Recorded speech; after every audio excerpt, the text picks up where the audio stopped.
Hello, I'm Corey Fike. You can find me in the classroom at Seattle Central teaching information technology. Back in 2023, I was also one of 42 faculty members to join a focus group working on the update of the 2012 skill standards for professional technical faculty in Washington. Today, Dr. Angela Trego and I are having a conversation about the changes to the skill standards and specifically how to integrate critical work function D into the classroom and into faculty professional development plans.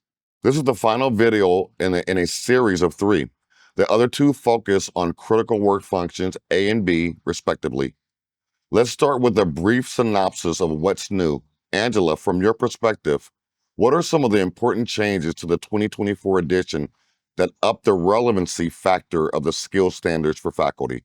The updated 2024 skill standards integrated new competencies such as access, inclusion, and belonging into the standards, including career level competencies and proficiency levels. We used a competitive process to select our 42 focus group members. Corey, you were a focus group member. Why did you apply to be part of this project? Why was it important to you? And how did it go? I will say this first and foremost. It wasn't a perfect science here. The faculty that were participating in the skill standards, it took a lot out of us, right? I'm not gonna belittle this or make it seem small, but there was a lot of work that went into this. A lot of sharing, a lot of heartfelt concerns. The work was not easy. Anything I think of anything of great importance like this, you're going to have different people on different sides of the fence. And to be honest, at some times it was really, really difficult to kind of break away and focus on just the framework and keep the individual perspectives out of it, right? We had a really, really great team that struggled with a lot of different aspects of the whole entire framework. At the end, I was really happy how we pulled it together. But again, I do want to emphasize that this work was not easy. It took a lot out of us. It took a lot out of the team, and they came out with it. They came up with this great framework that's going out to all you faculty. So I'm very, very pleased with not only the challenges but the overall outcomes that were achieved from the Skill Standards project here. We accomplished a lot as a group, and I love that idea of championing things together. So while skill standards may be a new concept to some faculty, using them is essential to delivering high-quality instruction, driving student success, and career growth. On to the focus of this specific video, which is critical work function D, provide student instruction. Faculty members were unanimous in endorsing this as an instructor's #1 priority. Corey, how have you incorporated the new competencies and the addition of proficiency levels into your own classroom? What would you recommend to your colleagues? One of the things that I do love about the competencies is that it's not supposed to be authoritative, right? Everyone's got their different challenges that they're going to be able to face, but more importantly, this was just really, really great guidelines for being able to maybe even address different types of concerns. And for me, it's really about really focusing in on equitable things that I can bring into my curriculum. And I've been doing just that.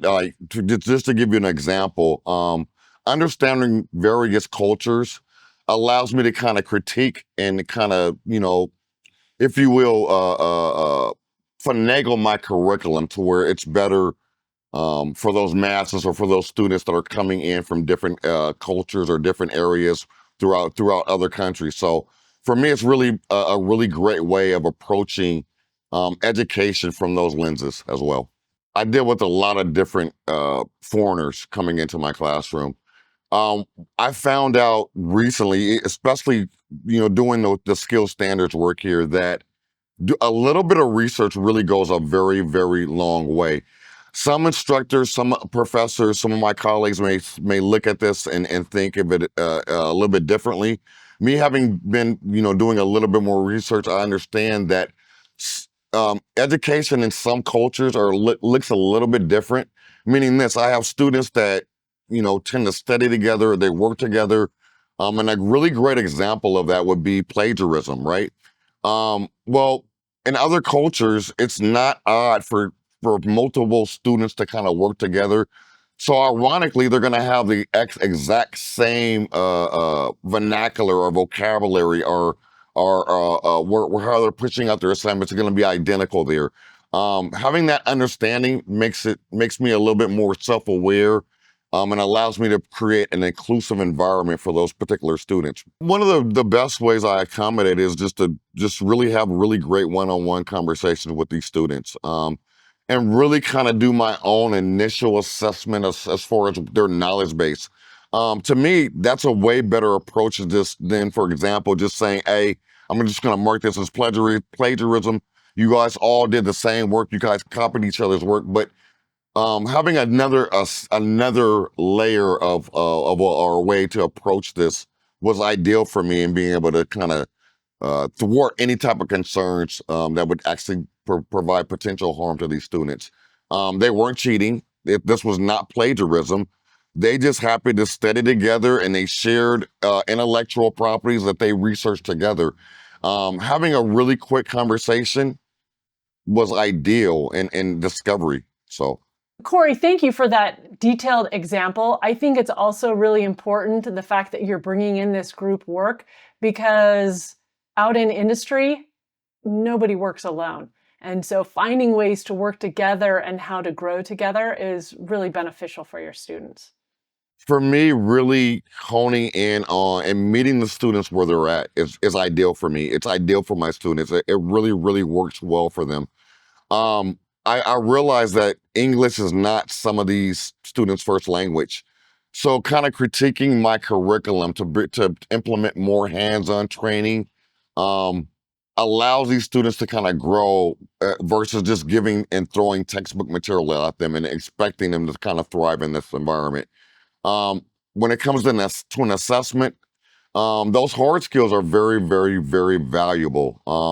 So I can make my assessment not so much on the textbook material or how well they perform English language, but more or less how well they can perform minuscule tasks or even more complex tasks within those lab assignments as well. So. This is a little bit of rapid fire, but what does success look like? How do you know where you are in your journey as a professor? And how do faculty make it personal for their very own teaching style and personalized for their students? Yeah, one of the ways I really like to measure success in the classroom was really the students. Like I said, I'm really open and we share this dialogue. And as long as they're thriving and they're comfortable in my classroom, it's a safe place. Like that's really what I trying to push out to within my curriculum, within my classroom environments. And that's really a really great way for me to measure my success. I do countless surveys within my classroom. I'm not perfect. I don't know any professor that is. We all kind of make mistakes. But those surveys allow me to take in additional context, if you will, from my students. It allows me to kind of critique some of the things or the modalities that I'm applying to those students as well. And it's really a really, really rewarding uh, feedback that you can receive from those students about how well your curriculum is reaching out to them. So, as a follow on, how do you determine success for yourself against your own career plan, professional development as it relates to the skill standards, proficiencies, and competency levels? A happy student is going to thrive within my classroom. I've always measured my success as far as how well students are acclimated to the curriculum, how comfortable they are in my classroom, and more importantly, how well they land outside in the real world. Um, are they getting jobs? Are they finding equitable positions? Um, this is really, really a great way of kind of measuring my own success as well. So, as you look at the skill standards, they have identified different proficiency levels: beginner, intermediate, and mastery. How do you determine what level you are as it relates to the skill standards proficiency indicators? Well, the one thing I can say, best, this is not a one size fits all. I wouldn't consider myself a master of anything. I'm still learning, just like my students. What I will say is this: for me, it's about being comfortable with how I implement these skill standards. Don't get me wrong, there's a lot of guidelines, but these are just tools. It's a guideline, it's just a guide.